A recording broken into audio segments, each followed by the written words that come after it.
I took 2 sketchbooks with me this time. Last year I used just one. I bought it from the US.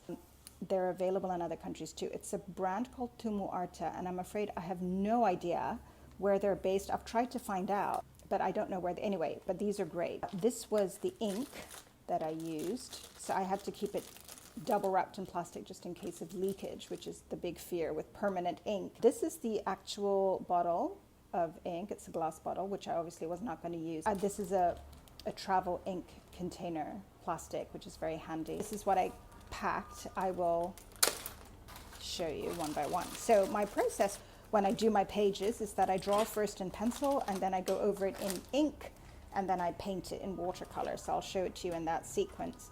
This is the mechanical pencil that I used. This is a fine eraser. You can just to make small changes.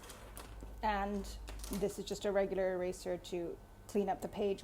This is probably my most valued item. It's a Lamy Joy fountain pen, and it has a custom nib that's been specially ground for me into an extra fine. I always keep like a white gel pen with me to do cat's whiskers, which I do with alarming frequency. This year I took 2 brushes and it was perfect. This is a size 4. This is Rosemary, which is the company that I always use normally. Both of these are travel brushes, which means that they fold into themselves and they protect their head so they don't get spoiled. This one is by Da Vinci. All the writings come off, but they're both Kolinsky. This one is size 1, I believe, and it was perfect for all the fine work that I do. This is the Sea to Summit travel cup. It's perfect for me because I could keep it at this height. Because my brushes are so fine, I didn't want to drown them in water.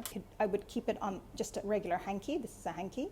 And if it was too wet, I could just dab it here before going on the page. So this is my watercolor kit. This is by an American company called Portable Painter. And it actually came with a bigger thing of like water containers and brushes and all of it. And I didn't need any of that. I just took the palette.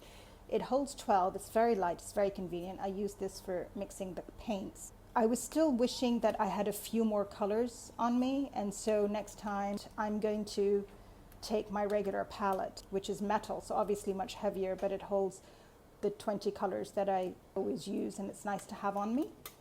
All the watercolor is Daniel Smith. I hope this was helpful.